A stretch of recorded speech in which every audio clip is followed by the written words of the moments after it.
Yeah, I was raised Christian, and my parents are devout Christians, and we had a household where we would go to church every Sunday. I had a drug problem like many people. I was drugged to church, but of course, I was only drugged to church on Sundays. I didn't have. Elenah had a very devoted church attendance Later, I feel your program. pain. I feel your pain. Wednesday night, Wednesday nights, it was choir rehearsal. Yeah, I right. get it. I feel You your pain. had vacation Bible school and all that. I didn't do all that. We were faithful Sunday churchgoers, and so my brothers and I would complain like, man, why does mom make us go to church? Let's all boycott. A couple times we tried to say let me not go to church, and we went to church with bruises on our heads and messed up clothes because we got jacked up a little bit. I want to see you boycott Jody Kelly. Yeah. So I was raised going to church. I think I was baptized at like 11 or 12. At the time I believed, and then I got to go be older and just see how life is and how people treat each other and just how edgy the world can be. And I was like, well, kind of what many young adults say: if there's really a God, why does He let all this happen? And then I started to explore. Buddhism sounds interesting. Islam sounds interesting. Okay, all y'all have some interesting ideas. So I kind of became agnostic. Like, I believe there's probably a God, but He ain't talked to me recently. So as long as He leave me alone, I'll leave Him alone. We could. As a beautiful person, but like, who is she? I want to know about her faith. Like, I don't really believe this stuff she's talking about, but she makes it sound good. There's nothing there worth fighting for. I just need to know if one thing is true. Do you still love me like you used to do? What if they alright? Baby, can we still shine? Tell me that we'll be fine. Are we still alive? Overflow that we could be a blessing to someone else. God, I thank you now for the protection and the covering. And I just ask that you would guide our hearts and our minds, that we would share what you would have for us to share so that someone's life will be transformed. We ask these things in Jesus' name. And everybody said, Amen. Amen. All right. We have today on How Love Can Last Forever After All, Sonny and Elenah Kelly. I'm so excited these guys are with us today. I have known them for several years, and they've just been a joy in my life ever since I met them. And I found out some new things over these last couple of conversations. I'm excited for you guys to see about it and hear about it. But why don't you guys do a quick introduction of yourselves real quick before we get started? Okay, well, I'm Sonny Kelly, and I am a professor of communication at Fayetteville Technical Community College, and I am glad to be here. This is my better half, Elenah, and she does a lot more stuff than I do, actually. So, so I was going to say, I was trying to figure out, okay, how could I narrow my jobs down? But I worked for the Air Force as a civilian, as a sexual assault prevention and response victim advocate. And then I also am a Air Force reservist, where I'm actually the commander of a squadron at Dover Air Force Base in Delaware. And we also are the youth pastors at our church. And you guys, if I understand correctly, you guys are you in the middle of Vacation Bible School? You just finished it up? Just finished it last night. Yeah. Woo! That was. Oh my God! So this is a labor of love right here, because I know y'all got to be exhausted right now. We're pretty exhausted. I've literally rested all day, so I feel good right now. Good. But I needed that rest. It was a very busy week, but it was wonderful. I'm sure it was. All right. So for those of you who have seen our episodes in the past, you guys know what we're trying to do here. We're trying to identify and help people understand that love really does exist in 2022, and that it really can last forever. And it doesn't matter where you've come from or what your story has been. But we believe that if you lack into not only the passion of love, y'all still got a little passion over there? Oh, absolutely. There's definitely passion.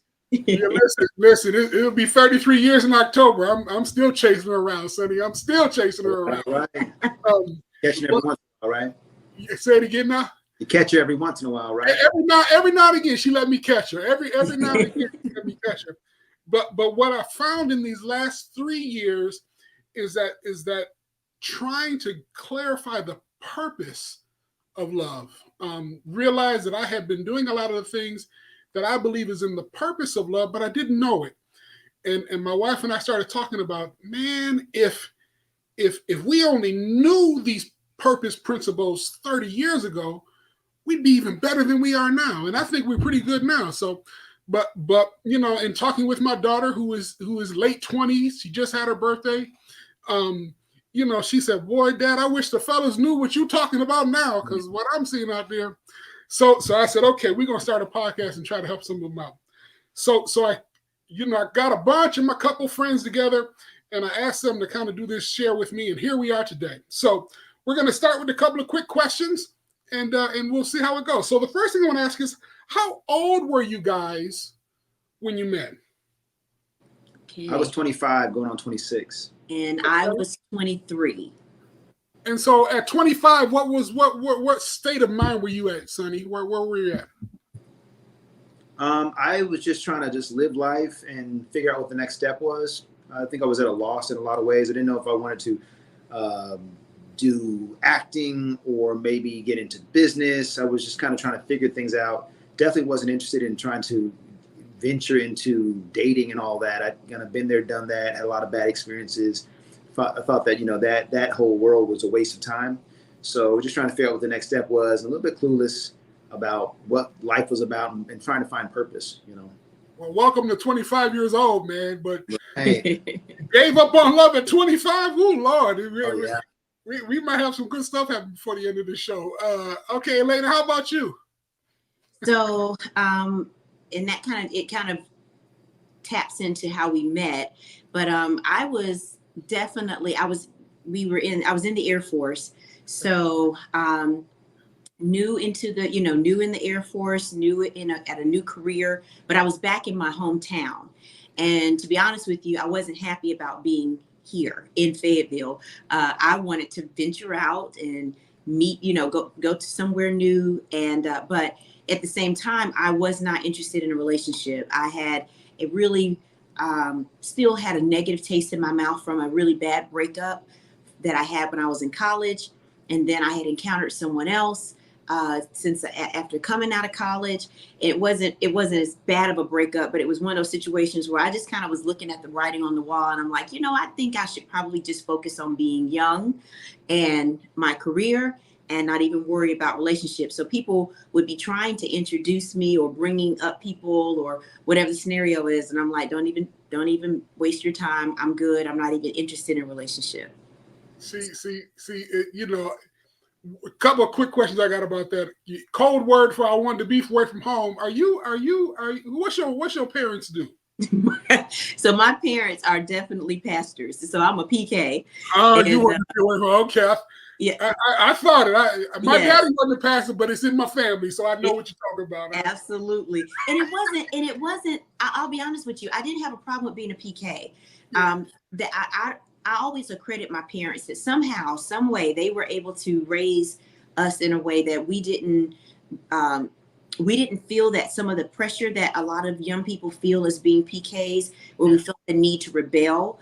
I'm not saying I certainly was not one who I certainly rebelled against the word of God, but not against my parents. Does that make sense? So it was more so when I went away to college, I wanted to experience certain things. I tried things but I never felt like I was under the thumb of my parents or under, so gratefully I didn't have that experience, but I just didn't want to come back to Fayetteville. I mean, this was my hometown.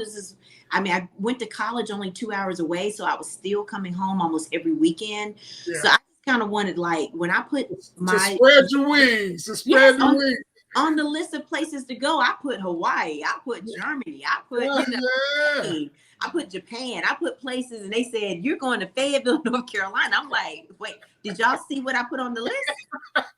So I literally told my dad, I was like, you prayed me back here. And he was like, well, I mean, we do need somebody to head up the youth ministry. You're just so good with young people. Yeah, so he prayed me back, and yeah, that's how it happened. That's funny. That's funny. Okay, so we got 20, 25, and 23, you said, right? Yeah. Yes. He was almost 26. He was almost 26. Yes. Oh, I see you like them older men. I understand, Elenah. I understand. So tell me a little bit about how you guys met. Where were you guys at when you met? We were the first time we met, we were at the Officers Club, and I was through to go to some rehearsal because I was doing theater at the time and didn't really want to invest much time and energy in the Air Force. I figured I'd do my job well, but the social life of the Air Force was not interesting to me. So I decided, I'll go through and I'll make my appearance because I know my commander's going to be there. So let me check the box and show up and then leave. And there was another officer, a black officer in the community that was a leader there. And I'd known him and she knew him because they were working close to each other. Boss. And so he introduced me to her really quickly and I was on my way to rehearsal. Honestly, don't remember that engagement, but I know the next time when I really remember meeting her was the next year. It was a Black History Month presentation at the chapel and I had seen her and I just was like, wow, she's impressive. I mean, she's bold, she's confident, she's beautiful. And so I initially just assumed she must be enlisted because all the women that I was ever interested in or thought were just fun or nice or beautiful were enlisted because most officers I dealt with were just not, to be honest. And so, and I noticed it wasn't a ring on her finger. I'm like, oh, wow, okay. And like I said, I wasn't interested in dating or anything, but I just was really impressed by her stature, by her beauty, by her just intelligence or brilliance. So I went up to her and I was like ready to just talk to her and get to know her. She was like, Sonny, right? I'm like, whoa, wait a second. How do you know who I am? And unfortunately, well, I would say fortunately, because maybe the timing wasn't right, I'm sure. But apparently there were scales on my eyes the first time I met her because she's the most beautiful woman in the world to me. So I can't imagine meeting her and not knowing her. The only reason I believe it is because she knew who I was. So I'm like, okay, I must have met you, but it's incredible to me that I would have seen her and not remembered her, And can I add, so, I want to be truly transparent. Yes. Another reason why I was not looking for a relationship is that I was really trying to build my relationship with Christ. Because as I mentioned before, I was in college, I was making choices, I was in bad relationships that God never intended. And so I realized I had drifted far away from him in my heart and in my actions. And so another reason why I was like, I need to focus on him because obviously what I'm choosing, it's not working because I'm not where I need to be, And so when he brings up right timing, I do believe that the timing was truly of essence because I was at a place where I was not easily, I guess you could say, influenced or veered from my relationship with Christ. A year prior, I would have been, I believe. My.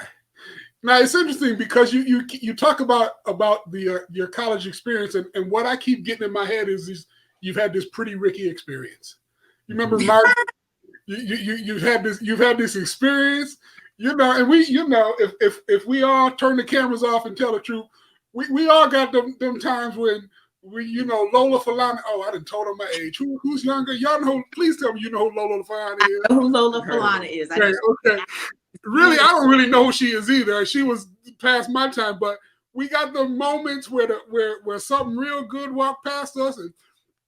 Man, I sure like that cupcake, but those experiences began to help you to say, okay, let me reframe this thing.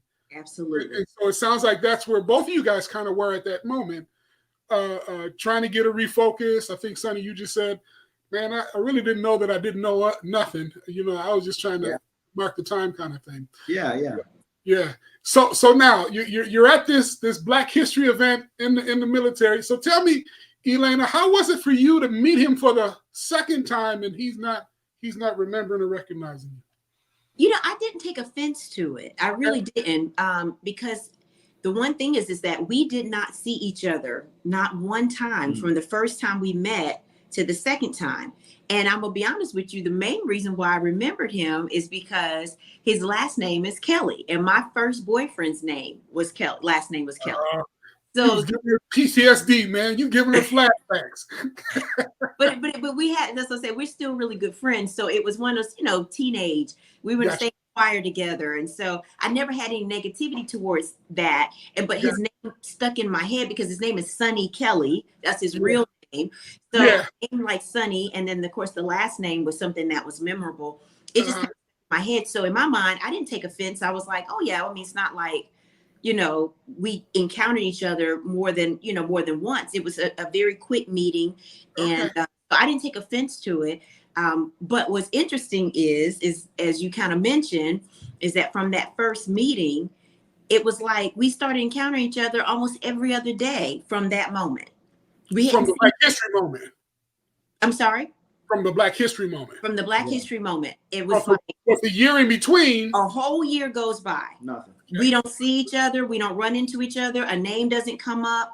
There's no interaction. And then after it, literally from the day we saw each other at the chapel, he didn't mention, but I was singing, and he did know that I was an officer before he actually introduced himself. That's how he knew he could, because I actually.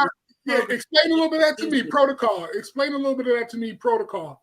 Okay, so there should not be any enlisted and officer like relationship.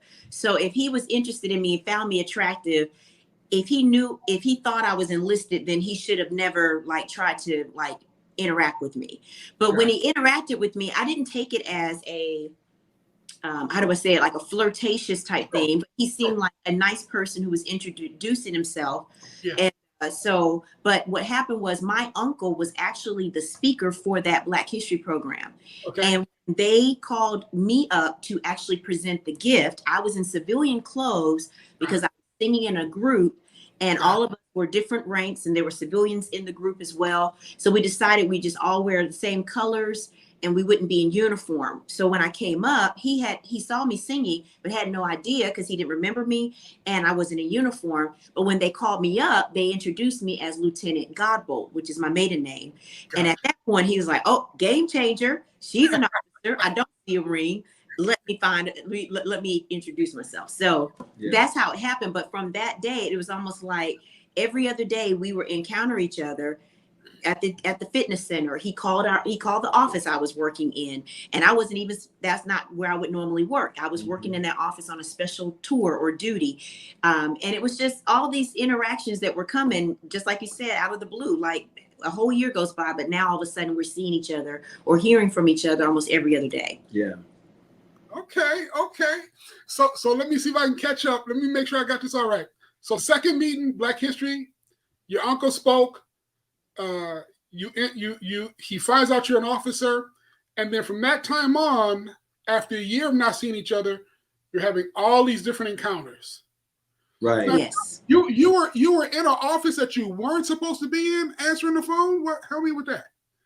So I was a lieutenant, as I said, and I would normally be in my squadron, but our group, which is the next level up, our higher level, the executive officer was TDY, I want to say, or deployed for a period of time.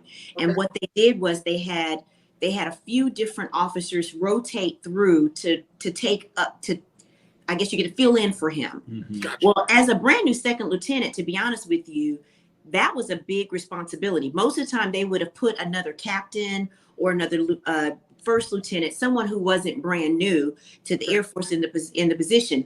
But I got word, as a matter of fact, just recently, the two ladies that were in the office by name requested me. They were like, "Bring Godbolt down. We want her."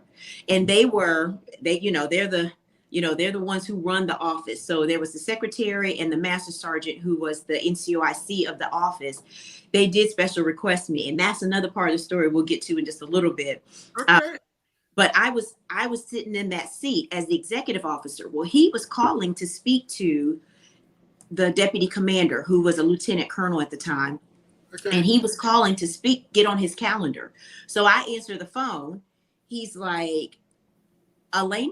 And I'm like, "Yes." And he's like, "This is Sonny." Mind you, we had just met each other really for the first time. Right. So when I answered the phone, the Lieutenant Godbolt speaking, he realized, oh my goodness. So at this point now we're encountering, so it just was really random, because if I wasn't sitting in that office when he called to get on the calendar, I wouldn't have been the one to answer the phone. It would have been some other individual. But God orchestrated a lot. He did a lot of orchestration. Yeah, I'm liking it. Okay, so Sonny, when you made the phone call, was it what did it do to you? Were you surprised that it was her? Did your heart start palpitating? What happened? I was surprised it was her. I don't know what kind of kicked in, but I'm not one to chase after people, chase after women, because you know, I don't like rejection, but also, I mean, I just think it's kind of a weak thing to do. I mean, to be honest, I'm still a guy, but some things I just don't do.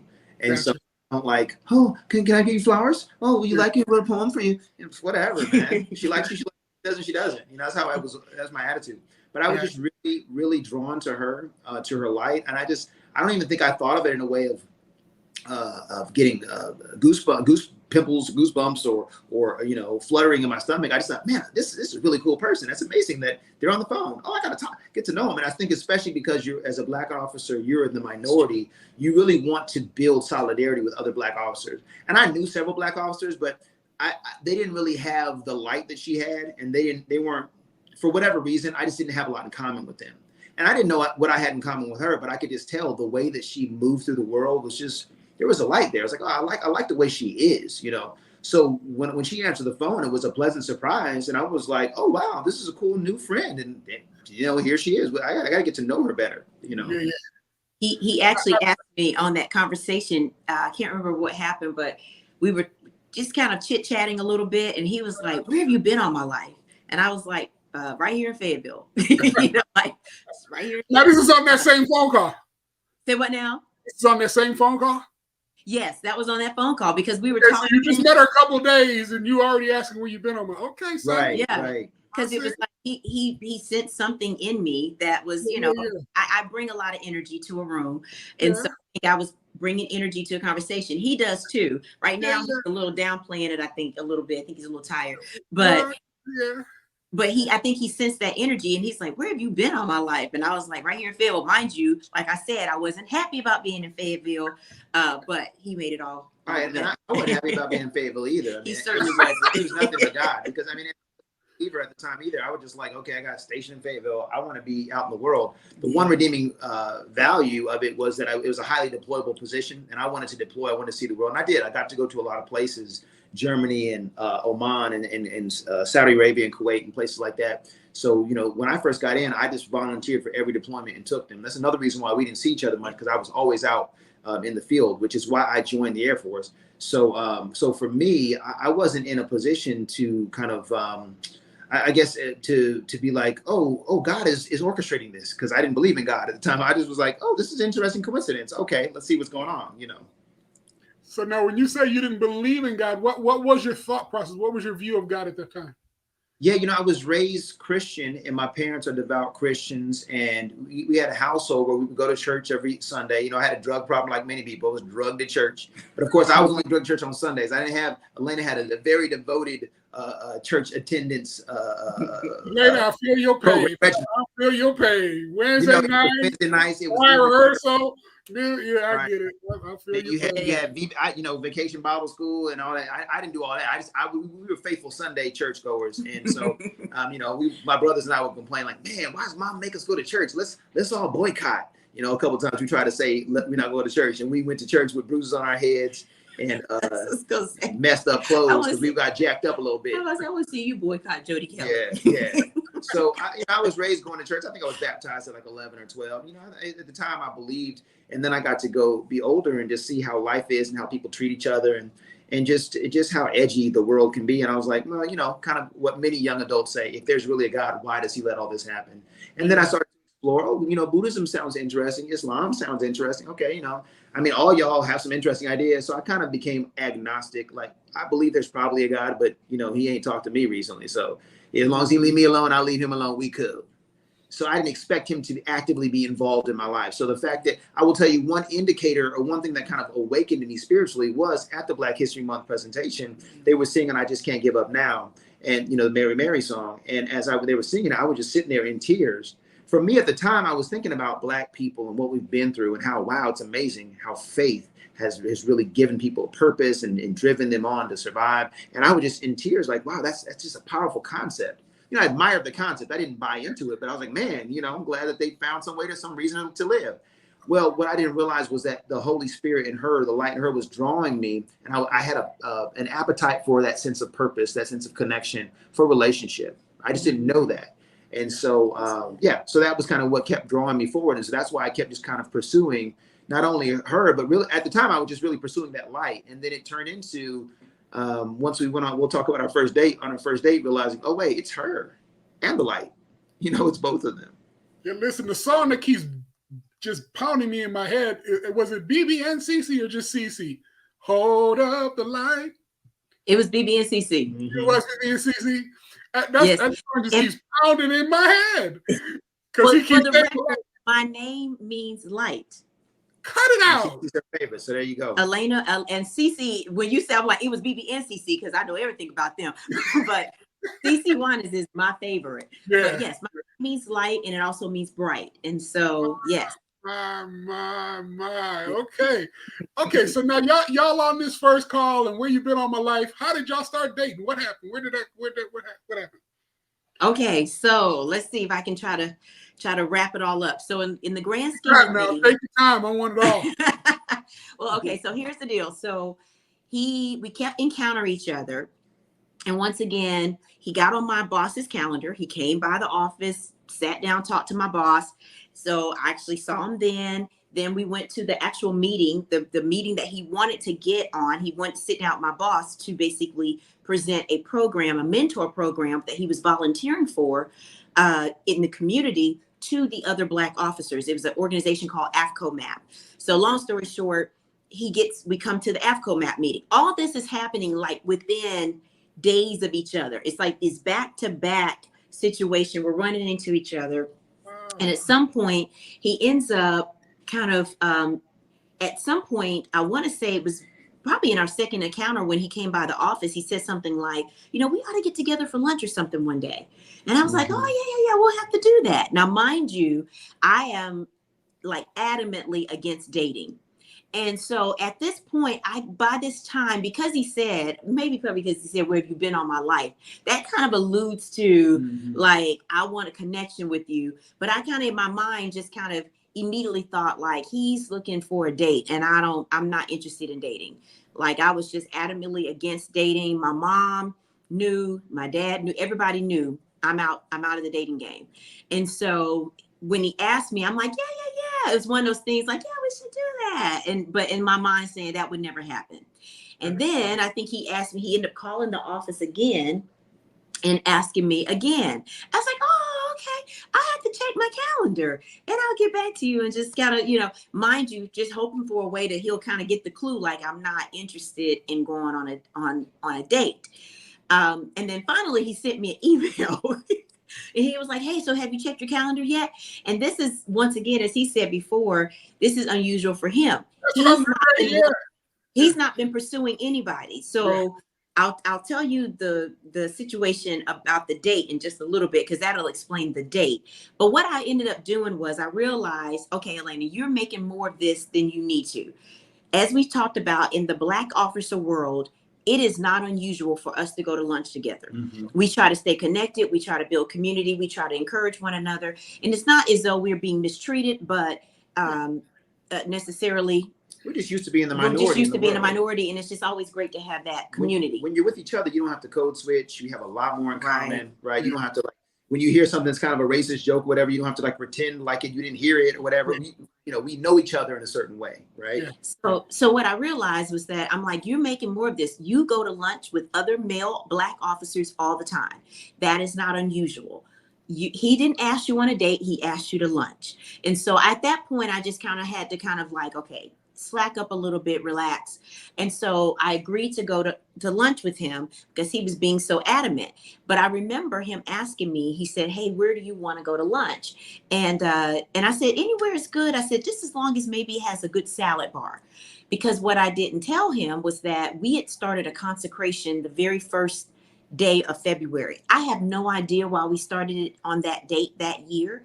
Because normally we would start at the beginning of the year. We would normally start around the 2nd or 3rd of January, but we started a Daniel fast, a hardcore Daniel fast, that first week of February. So when I met him was my first day of fasting. I'll never forget that, because we were in the chapel and they had refreshments, and the only thing I could do was drink orange juice, because that first week was you could only do fruit juices, broths, and water. That was it. So by the time, to mind you, this is, like I said, this is all happening. So it's about the last week of the fast, I could have vegetables. Okay. And so I could have a salad bar. So this is about the third week. We're on like, towards the end of it. Mhm. And I said a salad bar. So we go to Ruby Tuesday. Okay. Well, Sonny is one who asks a lot of questions. So he picks me up. We're driving to Ruby Tuesday, and the entire time we're driving to Ruby Tuesday, he's asking me, he's like, so you said, you wanted to go somewhere with a salad bar. Are you a vegetarian? And I'm like, no, I'm not a vegetarian. He's like, so you're on a diet? I'm like, no, in my mind, I'm like, why is he asking me so many questions? I just about a salad bar. Like, but he kept asking these questions. And finally, he was probing me so much, I had to just kind of tell him, I'm like, okay, so I'm not a vegetarian, but right now I'm eating as a vegetarian because I'm on a consecration. And he's like, okay, so tell me more about that. So I'm explaining to him what a consecration is and explaining the purpose of a consecration and how by denying your flesh, it allows you to, to get closer to God and be able to focus on things that are of the spirit and, all these different things. And so with every answer came another question. And I'm literally like, bruh. Like, and this is before we haven't even gotten to the restaurant yet. Right. So I will tell you, I think one of the most impressive things that when we got to the restaurant, we get there. By this time, he knows I'm on the consecration. He knows that I'm only eating vegetables. And we go to order, and he orders the salad bar like I ordered, which I was like, okay, that's great. I think he probably, but here's the thing. I didn't expect him not to order a salad bar. But what I noticed was he did not eat any meat or anything that I wasn't eating. So he opted to eat like as if I was eating, not to offend me or tempt me in any type of way. Yeah. And mind you, I don't really know his spiritual walk at this point, but I was really impressed with that because I'm like, he could have gotten a salad bar and threw some ham and turkey on that salad. Yeah. Bacon bits. I mean, who wouldn't, right? I mean, he got a salad. He didn't tempt me with like a whole steak or anything. Yeah. But he was that cognizant of the fact that I was fasting that he opted to just eat vegetables as well. So I was like, okay, this is a really nice guy. And he's very inquisitive. Like, I like that he was interested in knowing about my spiritual walk. And I remember pretty much laying it out pretty clear for him that first lunch, that my relationship with Christ was the priority for me. And that I'm just really trying to be in relationship with Christ. And he never questioned that but he also never espoused to that. So at that point I was kind of like, I don't think he's necessarily a Christian. But he didn't seem offended by anything I was talking about. And I was showing up talking about Jesus. And our whole lunch, and I mean, I'm not even exaggerating, we didn't talk about our families. I don't even know if we talked about like why we joined the Air Force. I think we literally talked about my spiritual walk the entire time.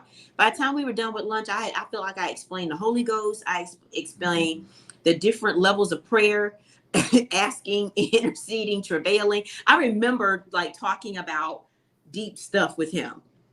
Well, I think we did find a lot in common, though. We talked about the fact like your dad's school was right across the street. Yeah, we did talk about that. So both of our parents were educators. Our mothers had worked. Her mother was a social worker. My mother was in-home daycare provider. So there was a lot of kind of trust built there. Like, oh wow, she got a lot in common with me. Not just that we're Black, but we have family and social and values, in common. So I was really leaning in even more. And to this day, she always, I try to ask fewer questions because I know it's bothersome, but what she wasn't used to at that time was somebody who really wanted to get to know her. Like, if I don't really care, I'll put on the charm and smile. I won't ask you a question. You'll feel loved. It'll be fine. Yeah. But if I really want to get to know you, I'm going to dig deeper and ask questions because that's how I learn people. And I think that, especially somebody as beautiful as her, she's probably used to a lot of people she's beautiful. They want to impress her, and they don't stop to ask her all those tough questions because they don't care to get to know her as deeply as I care to get to know her. Yeah. They care to get to know her, but they didn't want it as bad as I did. I'm like, who is this person? Right?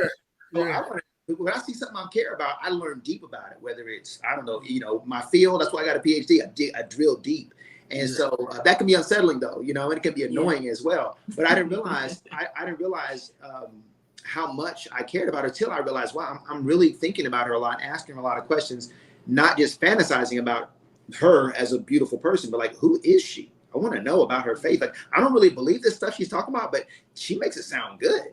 You know, it's kind of like somebody go to my man is Billy Graham event, and it's like, hey, I don't really believe in God, but Billy Graham just puts it so nicely. Let me just listen to him. You know?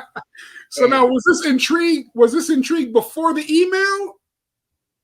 Did you start feeling that level of intrigue before that email, or was it energy, because of her life? But I mean, it wasn't. I didn't necessarily want to ask her a lot of questions per se. I just thought, oh, she's unique, she's different, and I think knowing that the creation fast, I thought to myself, that's really impressive. Because the only other person I'd ever known that fasted was a Muslim girl I went to school with when I was in, we were doing a speech competition. She wasn't eating because it was Ramadan, so she'd wait until nightfall. And I thought, oh, that's pretty cool that y'all do that, or interesting, you know. Yeah. But as a Christian growing up, I was never around people who did consecrations. I didn't really know Christians did that. Yeah. So when she did it, and she wasn't kooky or, you know, overzealous, or like she wasn't wearing a doily on her head, you know. I was like, oh, okay. You know, I could have done that in uniform anyway, but yeah, you can't wear a doily. She wasn't all judgmental. She didn't seem like, you know, anything like that. I said, oh, she's like a normal, down to earth person with whom I have a lot in common. She's got this light about her, and she just happens to be super religious. Okay, let's just listen to, you know, I would say religious at the time, but she happens to have a relationship with Christ. And it started out as me being curious because I wanted to get to know about her. I wanted to get to know about her commitment because I hadn't seen a Christian in my personal life that was that committed, not in a religious way, but just really in their own personal life. And then thirdly, I wanted to see what she had. I wanted, maybe there was something that I missed because I took a look at your Bible, read it, you know, but I don't feel the way you feel. Did I miss something? Do I need to do a reread? Notice, Elenah, it was your Bible. It wasn't the Bible. Right. It was your Bible. Sure. Not his mama's, not his daddy's, but mine. Yeah. But well, you know, and I love that because and I love the whole theme around this, the light, because before we can identify, before we can name it, before we can, that's the wooing. And Sonny, it's so funny because my 20s, I left the church because I was like, okay, y'all shouting up in here and y'all quoting these scriptures, and then I see y'all in the parking lot acting a fool. That don't make no sense to me. What do we? So I didn't at that time. I think like you, Sonny, I was like, I don't know what y'all doing, but this don't 1 + 1 ain't adding up to 2. So kind of thing. And so to be able to experience somebody who's not dealing with religion but dealing with relationship is like you say, drawing kind of thing. Just wonderful. And to use another R word, it's refreshing. You know, I just really enjoyed being around her. Like, this is cool. I didn't feel like I had to be like defend myself. I didn't feel like she was gonna try to get me saved. You know? Yeah. Like after this lunch, you have to do accept, believe, and confess. Do that.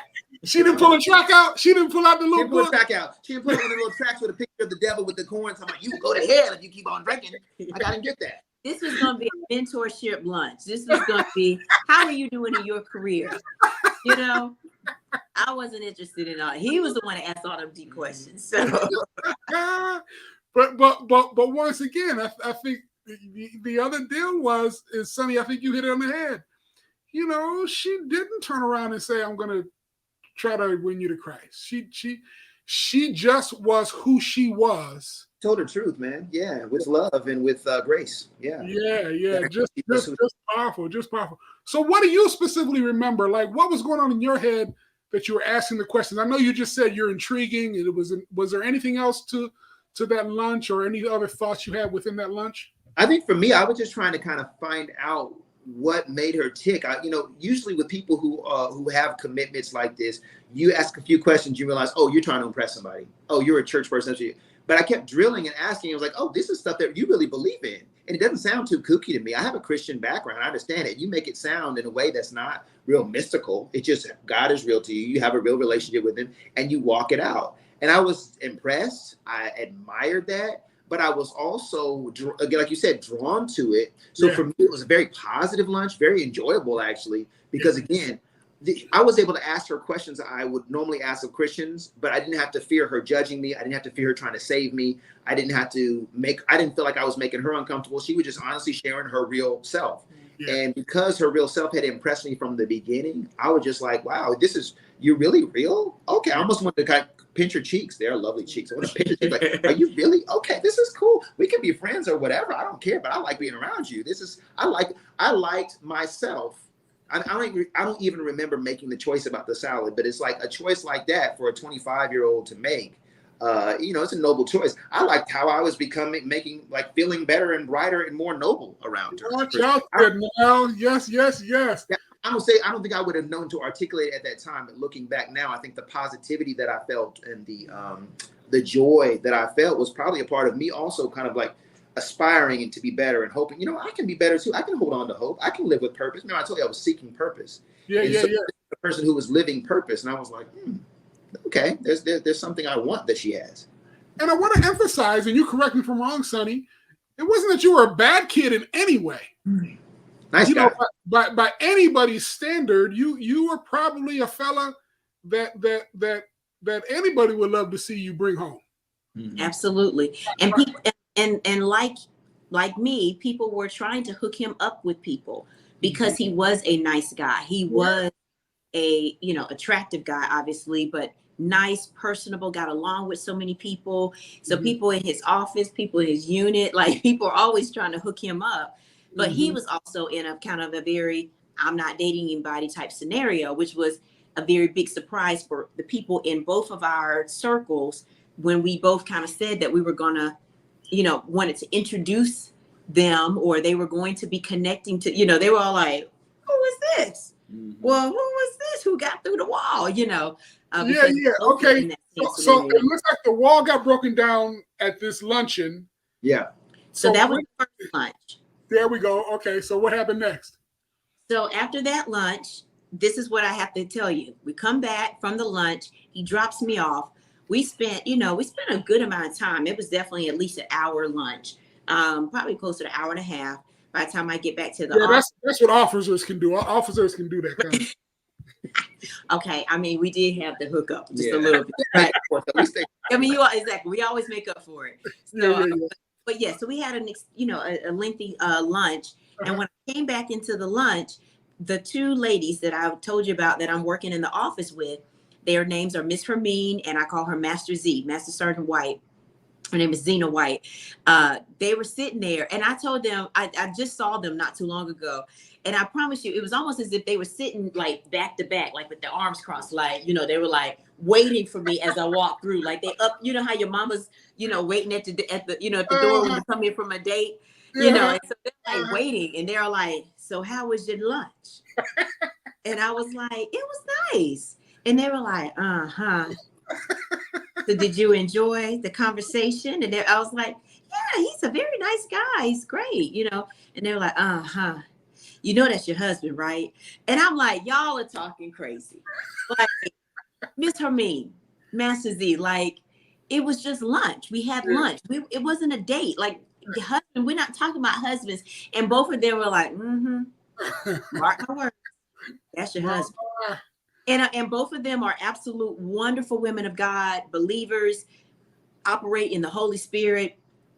But at that time, I'm literally like, I went to lunch. I wasn't even feeling that type of feeling. I liked him as a person. I thought he was very nice. But I also recognized at this point, with all the questions he was asking of me, he was not a believer.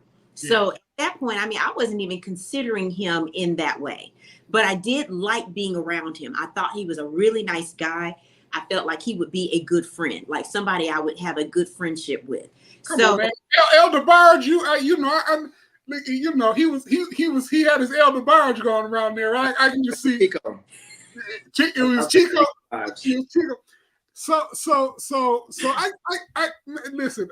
I'm gonna push back a little bit. I know you going after the Lord. I know you are. I know you are. But come on, man. He had the S curl working and all. Did you think it all when you was talking to the two women in the office? You know what? You might be wrong something. Girl sitting there. Look, he's blushing, honey. Listen, I see her. She blushing. Y'all need to turn the air up or something. She look like it's getting hot over there. I'm really trying to think, and I'm just being honest with you. I'm with you. I feel like when I was with him, I'm trying to think back. I feel like maybe, because here's what I will say. When he dropped me off from lunch, he said, we need to do this again soon. And I was like, okay, let's do that. So it was like I had a very quick response to say, I would want to do lunch with you again soon, which we ended up doing like a week later. Well, we had lunch again soon. But when they were talking about marriage, I mean, I'm going to be honest with you. I really did not feel like he was my husband. Like, I didn't have that thought. I really thought they were talking crazy. I'm like, this man don't even know about prayer. Like, you know what I'm saying? Like, in my mind, I'm like, I mean, if I was really looking for a husband or thinking about husband, which I wasn't at all, I mean, I would meet him at church. That's really what I thought. I thought I would meet him at church. And Elenah, this is why I wanted to kind of push back a bit, because so often over these last 15 years when I've had to do counseling and I'm talking to women who are struggling and, you know, like you say, I'm going after Jesus because Pretty Ricky done mess with me and I'm just right. And what I find oftentimes is people will say I'm going after God, but really they're using it as a wall because they don't know how to deal with the hurt. You see what I'm saying? They don't know how to.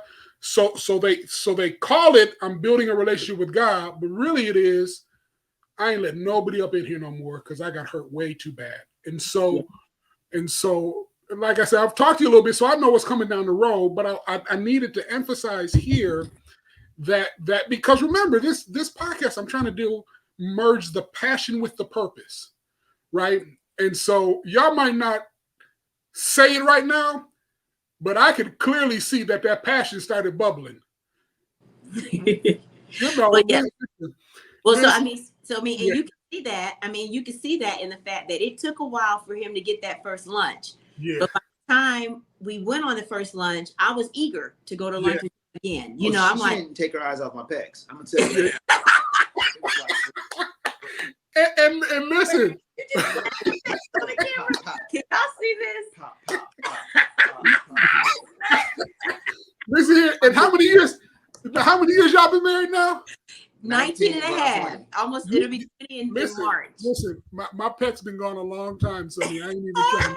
That's okay. You got 19 years. You can still pull them pecs off, Doc. I can't do that no more. Well, listen, but I will tell you, man, with regard to the passion, as we talk about it now, I think that what really kind of rose up in me was an appreciation for the fact that I felt comfortable around her. I didn't think I told you this before, but one of the reasons why things had kind of gone sour with other women and me was that either they were too impressed with me.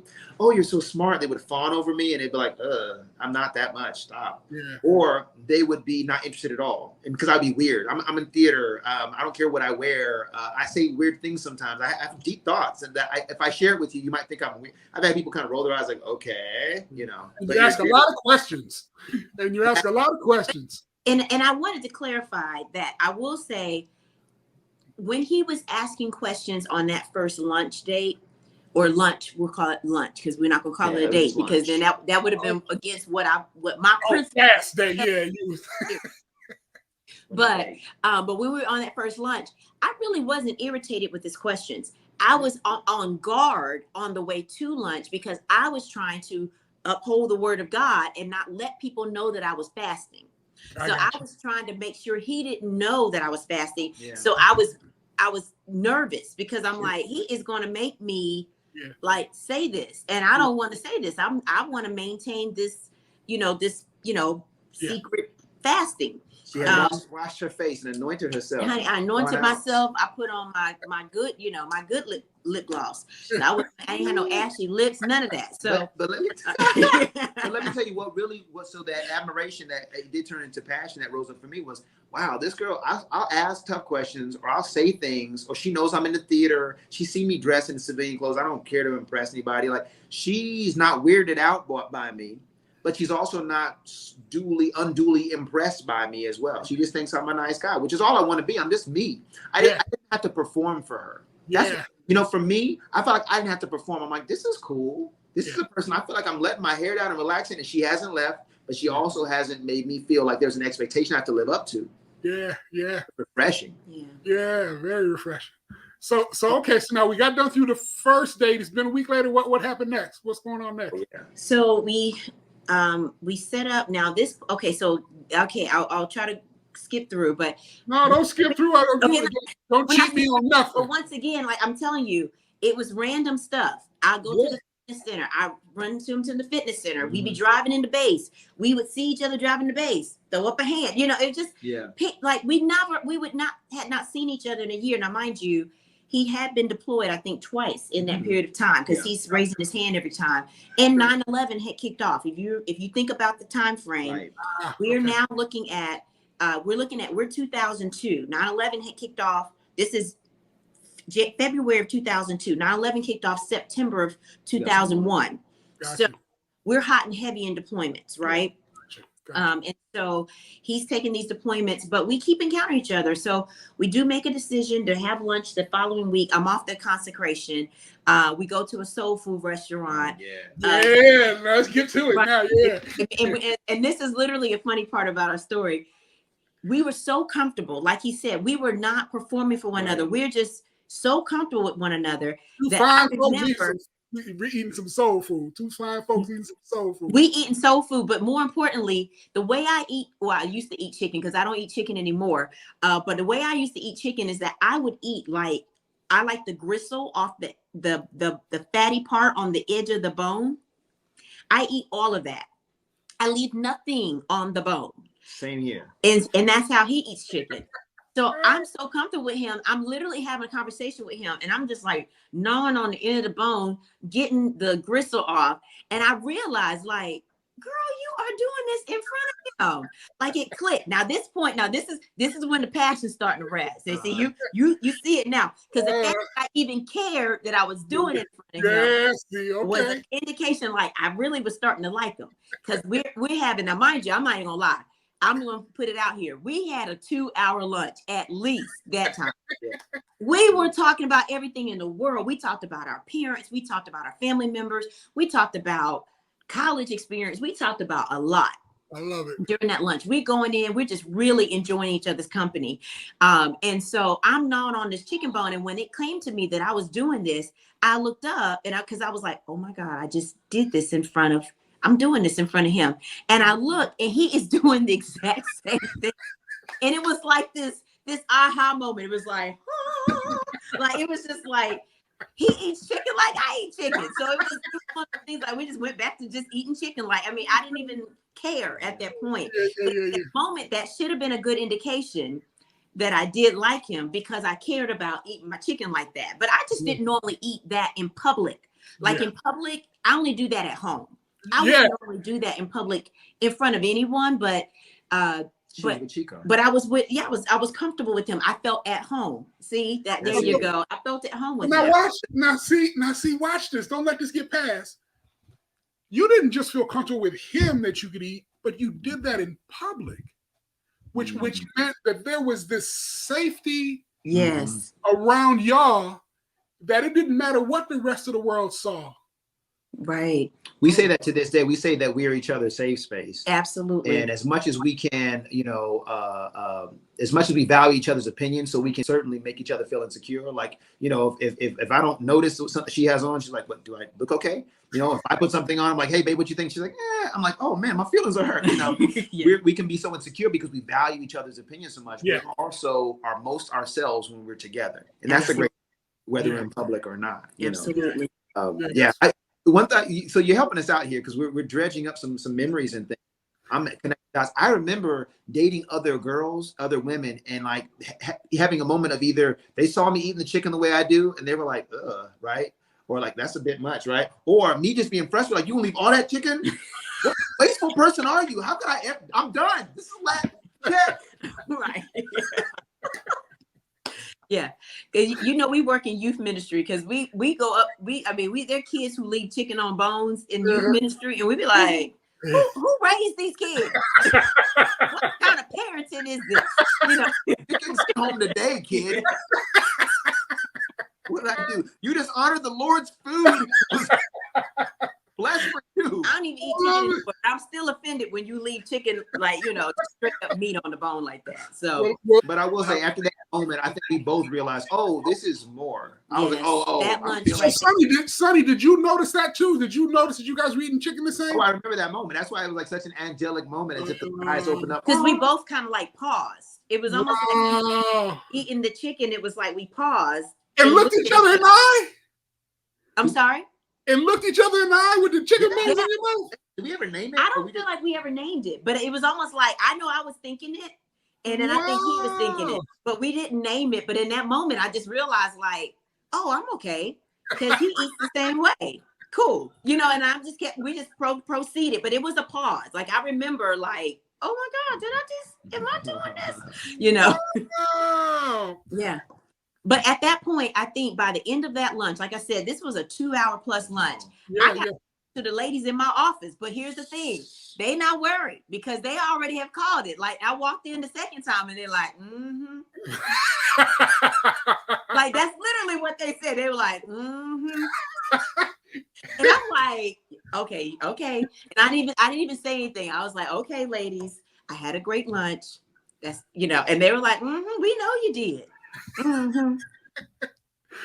They may have said then, so that's your husband, honey. And I think they probably said it again because that's just, they're going to make sure they drive home the point. So, but that being said, at this point now, it's apparent to both of us that we like each other. Now I'm trying to remember when you did that.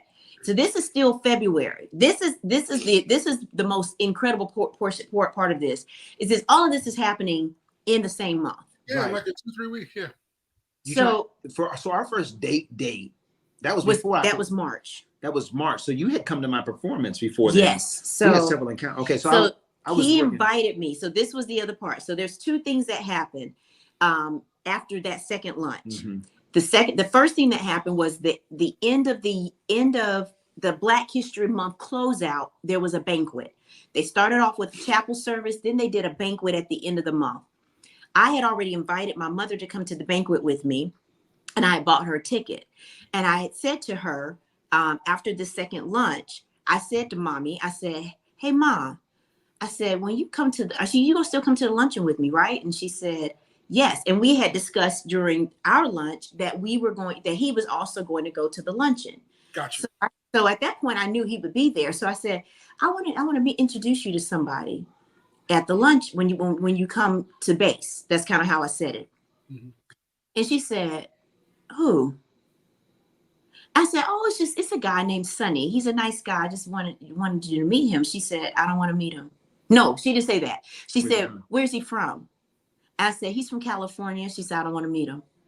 I said, Mom, what?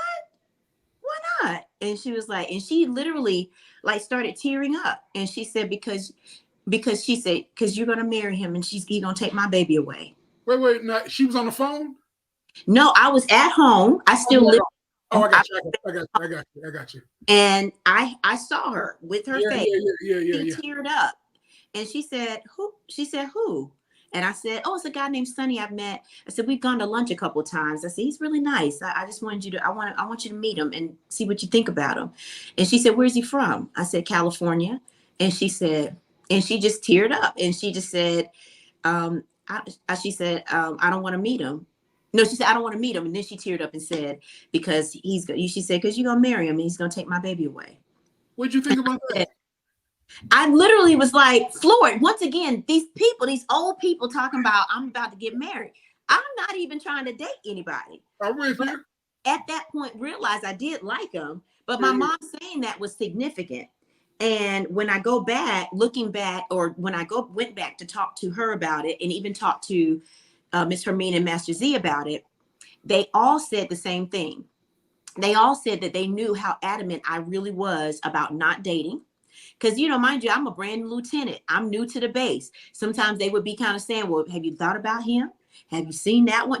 Whatever situation is, people are trying to introduce me to people. And the fact that I wanted to introduce him to my mom said a lot. Yeah. I didn't realize it because I'm just living life. I'm just doing it like, You eating chicken bones. You chilling with the chicken bones. You in good shape. Yeah. Right. I'm just going with the flow. But in my mind, I'm thinking he's a nice guy. I've gone to lunch. I'd like my mom to kind of meet him because he's a nice guy. Not even really looking at him as a potential partner or mate, but just kind of like, hey, somebody I know is going to be there that I would like for you to meet. You know, and it was just one of those things where she just kind of in her heart of hearts knew, like, this is different. Wow. She wants to introduce me to someone as different. Wow. So we went to the luncheon. She meets him. She thinks he's very nice. His middle name is Eugene. Her grandfather's name was Eugene. So he's like Flynn. Okay. So she's like, he's a really nice guy, you know, whatever the situation is. The next thing that happened was that weekend at the end of Black History Month, he does a performance at a local bookstore. And he invited me to come to the local bookstore. He had also invited some other co-workers to come to it. And he was doing this performance and I said, it wasn't even Barnes and Noble, but it was like a Barnes and Noble. But so he invited co-workers to come. And so when they saw me there, all of them were like, you know, whispering to each other and, you know, and so I didn't realize it at the time, but after the show, we were all surrounding him, thinking, you know, letting him know how amazing he was. And they all were like, he was introducing me and they are all kind of like, LT got a friend, huh? You know, they're all kind of like, he's never, once again, they were people who were trying to introduce him to people, take a look at her. What do you think about that? And he was always like, nope, not even. And so the fact that he had invited me to his show said a lot. And they were like, so he invited you? Wow. Okay. He must really like you. Like, that's the kind of thing that they were saying. Yeah. Okay, here we go. And so within a few days of that's when he invited me to the first date. So it takes us forever to tell the story, but listen, we talk about how love can last forever. True. So if it take a couple minutes to talk about how this love got to last forever, I'm good with that. Okay. All right. Great. So what do you remember about that performance at the bookstore, Sonny? Anything? A Black History Month presentation I was doing with a troupe, a group of maybe 6 other actors, and we were just doing different scenes and scenarios and literature. And I just looking up and seeing her and thinking, wow, she came. And I remember the big smile on her face. I was like, oh, I don't know what I was thinking, but I know I felt seen. And I just felt grateful that she was there and really excited that she was there. You know, normally when you're performing, if someone in the audience is like a critic is there or someone that you have a lot of admiration for, you might feel nervous. But I didn't feel nervous as much as I just felt like, oh man, this is going to be a great show. You know, that was a nice feeling to see her there. I just remember how big she was smiling. Yeah. You know, he was amazing. He blew me away. So I'm sure. He blew me away. And I mean, you know, the caliber of performer he is. And so I was just kind of like, wow, like, you know, mind you, I had lunch with him a couple of times, but I was like, wow, like, I didn't know he was this amazing. Like, he is amazing, you know? So I was just really impressed, you know? And it's funny because I've heard you sing and I've seen him act on several different occasions kind of thing. And so I can imagine how both of you guys felt when you saw each other for the first time. Yeah. And once again, that being another part of the connection. That's a good point. Because at the time at the chapel, you know, I'd seen her operating in her gift and was really impressed and connected. And she saw me operating in my gift at the bookstore. Yeah. And so, that's true. And from there, I think when I saw her in the audience, I was like, whoa, okay, that means a lot to me that she's here. Okay, there's something to this. I had purchased some tickets to go see the play Les Miserables, the musical Les Miserables down in Charleston. My boss is from there. And he and his fiance were going to go see the show. And I think I bought 2 tickets kind of on the whim or the premise that, you know, maybe I'll find somebody. If I don't, I'll take a friend, you know, but I want to get 2 tickets. And he specifically was going to take his coworker who was married. Yes. And that you was rolling like that, Sonny? You was rolling like that? No. Like as a friend. You know, I got to messy it up every now and again. I'm sorry. The good thing, I would take somebody safe. She was safe because she her husband and I all went to Intel school together. So we all knew each other. They'd come to my plays. We all loved theater. So we had that in common. So she was a buddy of mine, really. And she also was she, myself, and our boss, we all were fond of each other. We say, hey, we'll all go and we'll have a good time. Well, he was deployed. Her husband's deployed. Her husband's deployed, so he couldn't participate. And so when I saw Elenah and I said, oh man, I got to see if she wants to come to this play. I pretty much just said, okay, Natalie, that's my friend. You gonna have to just you got to jump in the back. You can't come, not even back seat. You can't come because this one can make it. And I warned her. I said, I'm gonna ask Elenah. I'm gonna give all due respect, but you may lose your ticket. And if you do, and she was one of the ones who was seeing Elenah, and so she was like, okay, she knew something was going on, and so he likes her a lot. So I got to back up. So I asked Elenah, and you got to tell him what you told me. So when he asked me via email. So he sent me this long email, and this was another part of, just kind of really knowing his heart. At this point, he knows that I'm a Christian. He knows that I've got a standard to uphold. We haven't gone deep into about how I conduct myself in relationships, but he knows enough about me to know that certain things are not going to ride very well. So because we were going to Charleston, which is about at least 3 hours, closer to 3.5 hours away from, from where we live. So now let me make sure I got this right. So what this play in Charleston, you guys are considering your actual first date? Is that what you're considering? Yes. Yeah. And so the two lunches, our first date. The two lunches were really lunch with co-workers going to lunch. They were passion primers. Those are passion primers. Okay, so your first date is 3 hours away. Yeah. 3.5 hours away. Like if you're going downtown Charleston. So hence the email. So it's 3.5 hours away. I'm hoping we're frozen because I think I can see it's freezing up a little bit. Yeah, it's slow, but it's running. I think we're doing fine. Okay. All right. Yeah. Perfect. So it's about 3.5 hours away. He sends me this email, and he breaks down this whole line upon line of what our date would entail. And so he said, I want to know if you'd be interested in going to see this show, the musical Les Miserables. We would need to, it's in Charleston. The show is around this time, but I was looking at maybe we could leave earlier in the morning. We could get there. We could have lunch, with my boss and, his fiance and his mother. We can maybe see some downtown Charleston. Then we could go, have watch the show. No, I think, have dinner or something like that. Have something to eat, watch the show. And then I would bring you back, to Fayetteville. It would be a very late night. We wouldn't get back until probably very late. But, I would definitely get you back home safely, right after the show, making it very clear to me, I have no intentions of trying to do an overnight with you. I'm not trying to even, make it seem like, we could get anything, nothing intimate is going to go on. Like he made it, the way I read it, that's the way I saw it. Yeah. And so because he was so detailed, I knew at this point, I'm like, okay, now this is a date.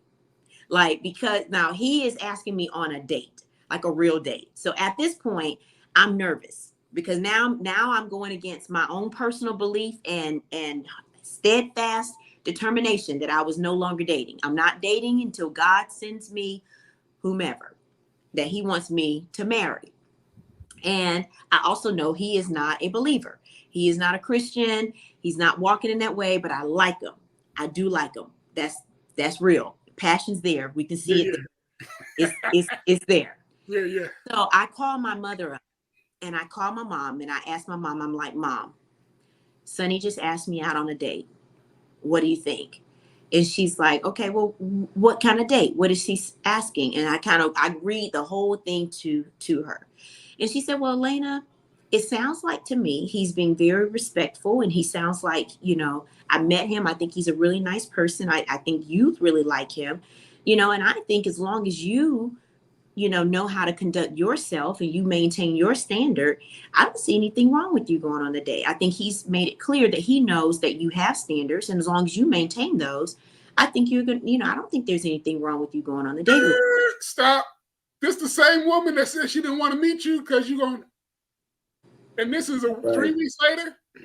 This is now probably closer to maybe 1 week later. Yeah, it's quick. This is about a week later. Yes, Lord. Yes. Right. Yes, Lord. Okay. All right. Right. So now, what did you think when you got that response from mom?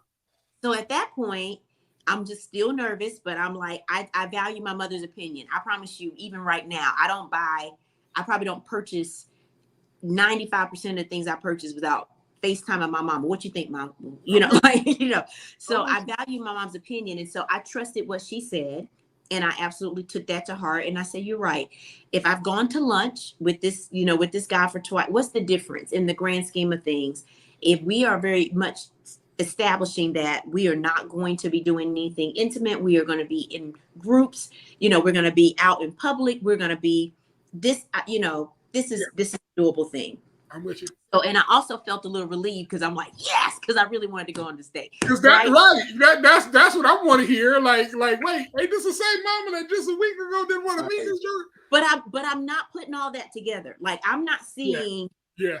And I wouldn't even it didn't even make sense to me that my mom, said she didn't want to meet someone. My mom is like, just like me, for the record. My mom and I are twins. Gotcha. So that she even said that was confusing to me, but I'm not even thinking about the fact that this is truly a part of the fabric that's being woven, in this story. Yeah. So anyways, I at that point, I kind of, kind of gave him a hard time, but I pretty much said, I said, if you're asking me on a date, then I just, I don't know about that, because I wouldn't be, I don't know if I could be seen, which we had discussed before, with a geeky, nerdy intel guy or something like that. Because most intel officers were just really introverted, very awkward, very smart, but just definitely not my type. Yeah. And, but he doesn't fit the bill. He definitely wanted out of that career field. So I just kind of gave him a hard time, and we ended up going on that date, and that date was right around March 13th, I want to say. Oh, good. I want to say it was like March 13th. It was. And I just, in a nutshell, I just say the date, driving 3 hours. I can go look at my calendar. We spent a lot of time just talking, and we just weren't tired of each other. We were constantly interested in the conversation. And I tried to impress her. I ate an apple, and I didn't have a trash bag or anything, so I just ate the whole apple. I was like, watch this. And she was like, okay. The whole apple core. Just because I thought that was something, man. I said, I'm looking to show her how manly I am. That was when I was grossed out by that. I don't know about grossed out, but I thought it was very strange. I was like, because I'm like, hey, if you're gonna let me be me, let me show you what I do. But I had my hoop earrings in. I like to wear earrings at the time. Oh, God. What about that? She don't like earrings. Oh, do y'all have a picture of that? Do you have a picture? I might have a picture of me with earrings, but not that day. I don't know if we took any pictures on that day. We look good though. We were cute. Yeah, we look good. So I want to back up to the email a little bit. What were you thinking as you were typing the email, Sonny? What was the thought process? I have a hard time remembering. I know that it was one of those things where I had thought it through and was adamant about pursuing this mission of getting her to go with me. So I was like, look, I don't want her to have any questions at all. I want to see if I can get this yes as soon as possible. Plus, we're all busy people, so I'm trying to get on her calendar. So I was thinking, get this message out as clearly and concisely as you can, so you can answer all the questions and get a yes as soon as possible. Gotcha. So yes, lock it in, start the plan. Gotcha. Okay, good deal. All right, I wanted to see, where his thought process around the email. Okay, yes, I was feeling confident at that point because we were vibing. So I thought to myself, the only reason she would say no, I think, is just because she's too busy. She got something going on. So I got to get on her calendar right away. Gotcha. Yeah. Okay, so if I'm adding up correctly, that's about 10, 12 hours y'all were together. Oh, that was wow. He picked me up around, I want to say 9:00 a.m. Mm-hmm. I want to say he picked me up at like 9 a.m., maybe even closer to 8, somewhere between 8 and 9. I'm trying to remember what time it was, but it was early. And your because we met for brunch with his boss. And so that's the part when you said the earrings, I was like, oh yeah.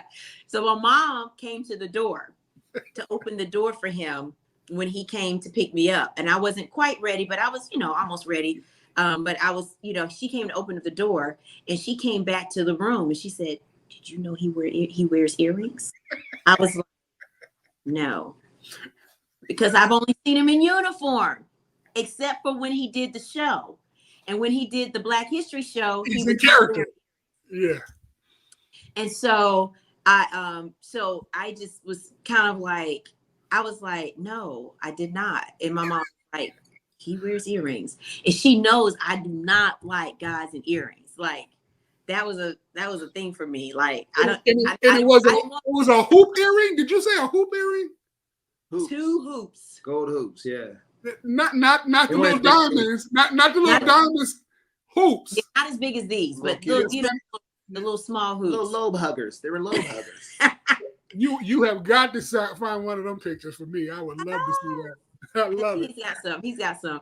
We definitely have some pictures of us when we were like brand new couple. We definitely have a couple. Okay, wait. So I want to get this on record. New couple, y'all in the picture together, and he got hoop earrings on. No. She let me know early. I let him know very early on. So there were no pictures with you in him, and he had the earrings in. Clear communication is key. I had to let him know. Like it. Now, mind you, I didn't let him know on our first date. But like you said, once we kind of started, I want to say when we officially started dating, that is when I let him know that I really I don't find earrings attractive. I got you. Like he needed them, you know. And so I don't like. I guess for me, I don't like pretty Rickies. I don't like guys who Chico the Barges. I get you. Man. You don't like Chico either. You can't be prettier than me. Okay, I don't need you to be prettier than me. Well, so okay. So I need to redo it. It wasn't no 10, 12 hours. It was like 16 hours. It was about 16 hours. We did not get back until probably, I don't know, 1:30 in the morning. It was a super late night. And we spent all day together. And that's another thing about me. People easily irritate me. There are things that I'm just going to be real with you. Like I can be easily irritated. You would never know it, but people will get on my nerves after a certain amount of time. But at no point did I feel like he was getting on my nerves. So that was a clear indication for me to have spent that much time. We communicated the whole time. We're talking, we're vibing, we're chatting it up. We're just enjoying walking around downtown together. It was never an odd or weird feeling. It was just a very comfortable situation. Yeah. But she was also very independent. The one problem I've had in the past is that people cling to me because I'm the life of the party. I'm the charismatic one. So people just cling to me. So if I go to someplace, I can't like engage and talk to other people because I got this lady who's like, what about me? You know, and Elena's always very independent. I'm honestly to the point where it almost unsettles me. I'm like, she's so independent. Does she need me? I mean, she over there just having a good old time. Like, do you need you? But like, I would go to the bathroom or something or go do something. And I'd come back and she'd just be right there entertaining the folks that we were with, having a good time. Or she would be fully engaged with somebody. I'd be fully engaged. And I didn't have to keep checking in with her and massaging her. I was like, oh, wow. So this is not going to be codependent. Like she's her own independent person and I enjoy being with her. And we can ebb and flow like that. I just had not experienced that before. I was like, oh, wow, this is new. Again, this is 46-year-old me looking back and naming it. At the time, I would have just been like, she's cool. I don't know why, but she is. You know? Listen. Hindsight is a wonderful thing to be able to look back and see. So now wait, so 16 hours didn't get on your nerves at all, Elenah. Sonny, how was the 16 hours for you? Oh, I just enjoyed her company. Again, I'm averse to clinginess, right? Don't hang on me all the time. I don't want to be the one that has to always entertain you or build up your ego or whatever. And I didn't feel like I was doing that. I wasn't performing. I wasn't trying to live up to expectations. We were just hanging out, being ourselves. I liked what I saw. And I could sense that she liked what she saw. She did a good job of hiding the earrings thing because I didn't hear about it till later. I thought it was cute, baby. I thought it was cute. He was cute. He was I'm not gonna lie, he was really cute. He looked too cute. He looked too cute. Just a little cute. Almost got my eyebrows. Almost.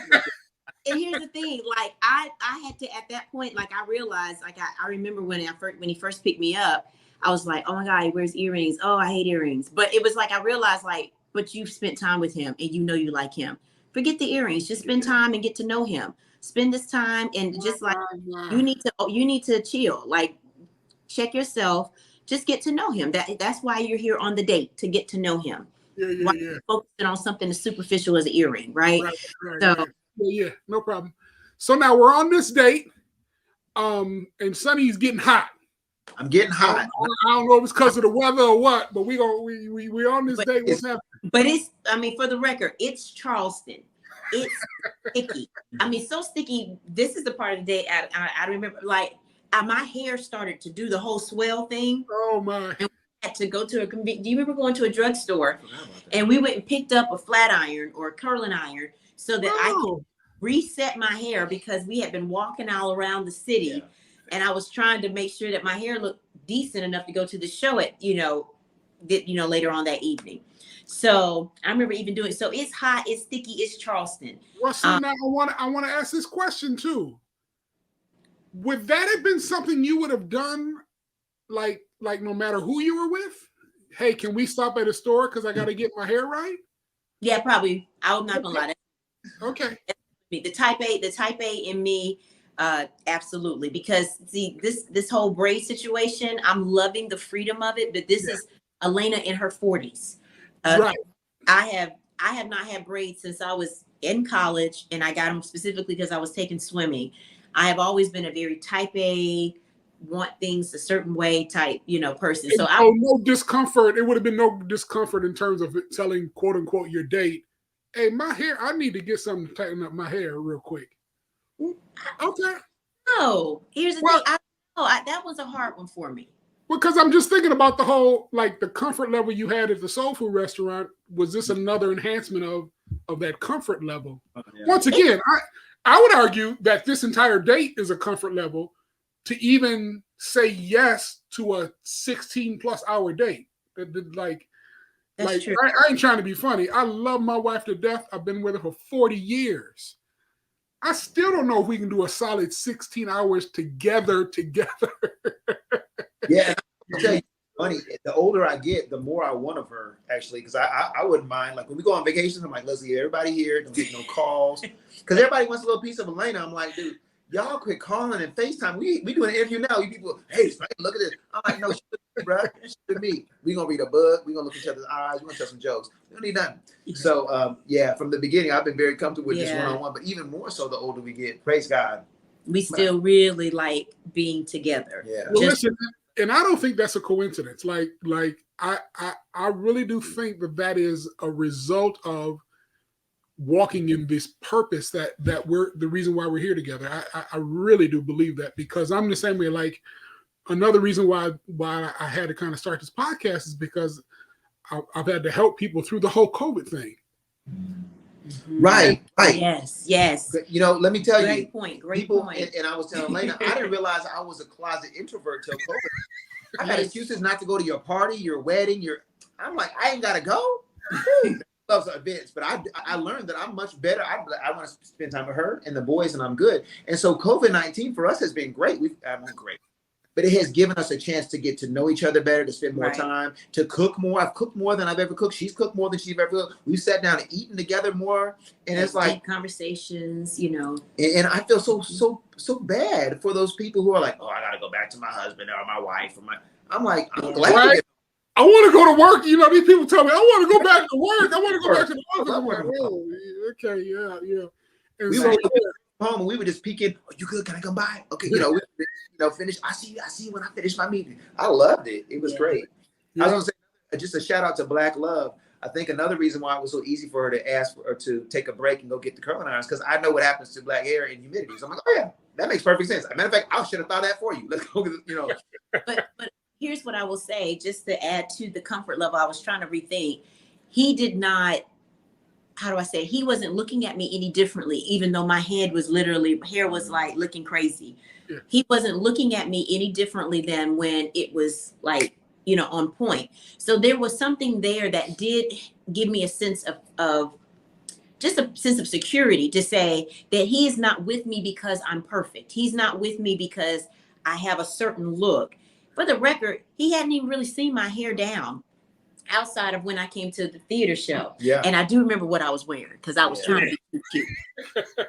Boots involved. I wore a cream turtleneck sweater, sweater, yes, a burgundy leather skirt and some boots. Yeah. And I had my hair down. I looked real cute. So and I had my hair was really long. It was probably mid-back. Yeah. And so that was probably the first time he see my hair down. Well, when I saw that he wasn't looking at me differently, when my hair was literally on the top of my head, looking like who did it and why in that Charleston humidity, I think there was something that I noticed that he wasn't embarrassed to be around me, that he didn't care if I got the curling iron. It wasn't like, for him, it wasn't like, Oh, you better go take care of that. Yeah. like, yeah, please get a curling iron, but rather it was, oh, okay, if you feel like you need it, that's, I think it looks fine. I think you look great, but it was one of those things like, but if you want that, then sure, we'll go and find something. So that's what we ended up doing. But he very early on, I knew that he was not a superficial person.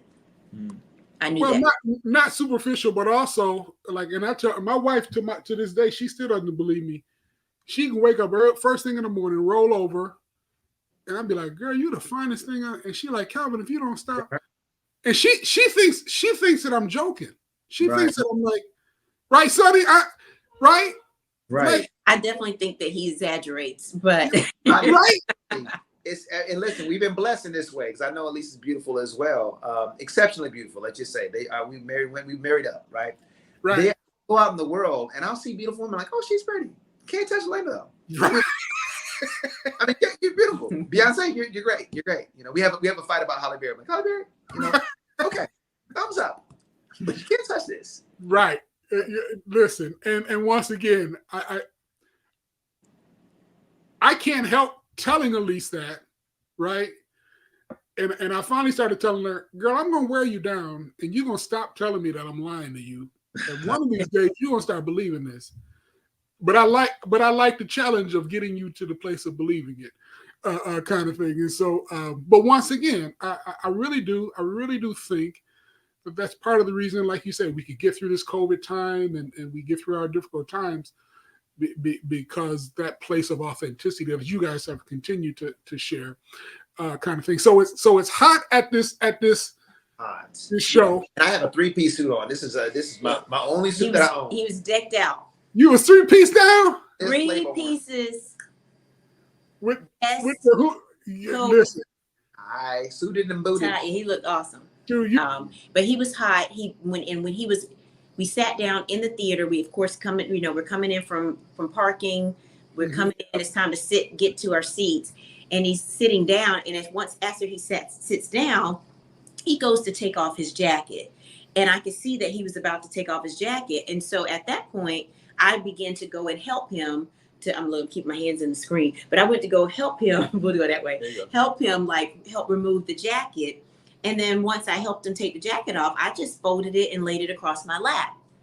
Well, I didn't know this, but according what'd that do to you, Sonny? Yeah, what'd that do to you, man? Man, there's this old movie called A Bronx Tale, right?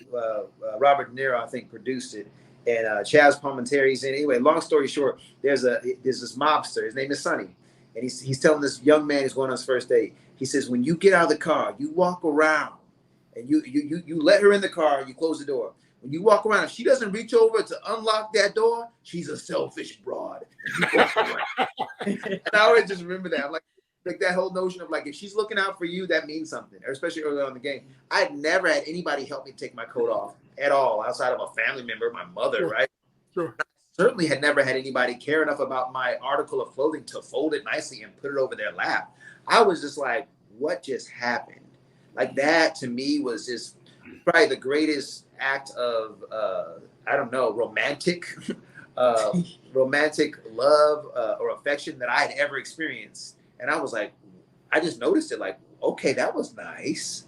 I like the way that felt. I felt looked out for. I felt cared for. I felt honestly, even though we were just getting to know each other, I felt cherished in a certain way, Yeah. And so we go and watch the show. The show's great. We're enjoying it. And I thought nothing of it. Yeah, honestly,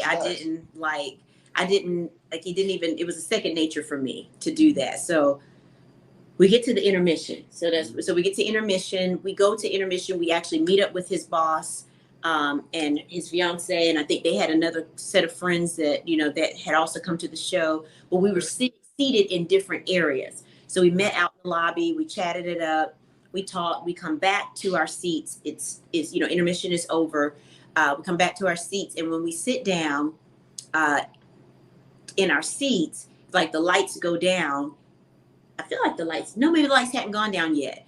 I feel like we sat down in our seats, and at that point, I think Sonny just kind of felt like this is my chance. Like I'll make a move here. And so he I was like, reached over. If this wasn't a date before, it's a date now. Yeah. So he reached over and he grabbed my hand to hold my hand. Oh, he didn't come in for a kiss. No. And we've been together all day. We've walked all around the town and have not held hands. We've not done any of that. So he reaches over and holds my hand. And I'm not exaggerating when I tell you it was almost like fireworks. It was like boom, boom, boom, boom, boom, boom, boom, for him to hold my hand. So much so that I really feel like it was a tangible chemistry, because there was an older couple next to us that looked like they were probably in their 60s at least. And they were sitting next to us. And when he held my hand, it was almost like you could feel it. And it was so much like we noticed that the man reached over and he almost like violently, but aggressively, like grabbed his wife's hand, like I hold your hand too. You know, it was that noticeable. Like the atmosphere shifted. And it was just, I don't know, it was pretty amazing to me. Listen. But he held my hand. We held hands for the rest of the show. Listen. And listen. Go ahead, Sonny. Go ahead. Okay, we got to get to the marriage. So I'll tell you, that was fireworks for both of us. Yeah. And we knew, okay, wow, this is special. So we drive home, great conversation, park. And at that moment, you got to remember, I just remember thinking about this, okay, I've got to seal this with some kind of kiss. I got to let her know I like you. This something has happened here. We need to start doing some stuff on a regular basis, you and me, right? And I don't know did I ask you if I could kiss you? I feel like you asked me. I think you asked me, can I kiss you? I feel like I said something. Something like, can I kiss you goodnight? Yeah. I think he asked me, can I kiss you goodnight? And I said, yes. Then when I kissed her, she sucked the wind out of it. And just went to town on me, boy. Say folks out here don't need to know that. Okay. No, but it was sweet. We just had this moment. We just looked into each other's eyes and we kissed it. It was even that was kind of prolonged because we kind of giggled and just talked and like, oh wow, we just did that. Oh my goodness, you know. Yeah, we did. And this is a Saturday night, so I got to go to church the next day. And she's in the parking lot. Her daddy must know she just pulled up. So I don't know. No, it was like 1:30 in the morning. Ain't nobody ever that late. Okay. So but we even sat in the car talking and kissing. Yeah, we sat in the car talking. For a little bit. Wait. He picked you up at 9:00. Y'all been together all day long. Yeah. Y'all have gotten to your final destination and y'all still sitting in the car talking? Yes. Still talking. Listen, there's a comedian. I know y'all seen Kevin Hart. Yes. And he talks about don't ever double date because you always got to feel like you got to outdo the next couple. And y'all hold hands, then y'all next, y'all ain't even the couple ain't with y'all, and they fighting, and then your hitch moment. Can I have a kiss? I love it. I'm a great movie buff, and I know Sonny has got to be too because he's in the field kind of thing. Yeah. But the thing about it is, I don't want us to lose sight of how real that is. Like. Yeah. This isn't just a movie. This really happened for y'all. It really happened. Yeah. Like a simple thing like holding hands. Like you can't even remember if the lights were on or not in the studio because you saw the fireworks inside. Right. I don't want that to get lost. You know, and a simple thing like taking my jacket and laying it across your lap changed my world. Yeah. Like I don't want that to get lost, and once again, how real that is. You know, I ain't trying to be funny, but movies aren't written that well. Mm-hmm. That's true. We should make a movie. We're gonna make a movie. Listen, y'all remember the last time I talked to y'all? I said you ain't start writing. Yes, but once again, I think part of the biggest thing about what I pray the Lord does with this is because as much and as real it is for you guys, and I know it is for Elise and I spend so much time talking to people who've lost that hope. Yes. Who struggle to believe that there can be this kind of an authentic love that can change your world. Absolutely. Kind of thing. And so I don't want to brush past the simplicity of watch this. The what's the word I'm looking for? Intimacy. Yes. You ask the average person what they think about intimacy is, and they ain't talking about intimacy at all. Right. They have confused that whole realm with what intimacy really is. Absolutely. Yeah. Kind of thing. And so once again, so powerful. And then the kiss, Elenah lost her mind a little bit. She came back. You came back. That is him exaggerating. he was the one.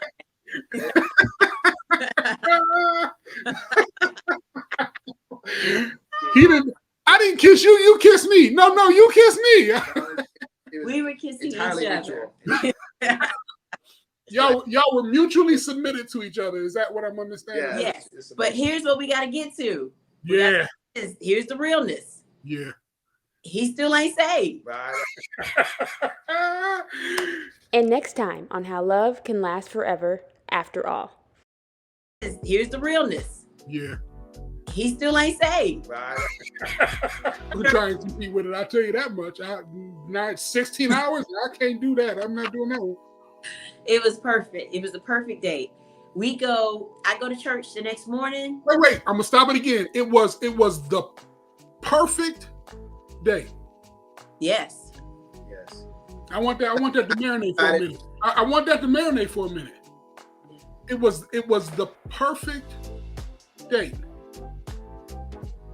For anybody out here that listens to this, you just had your perfect day. All right. Absolutely. Thanks for watching How Love Can Last Forever After All podcast.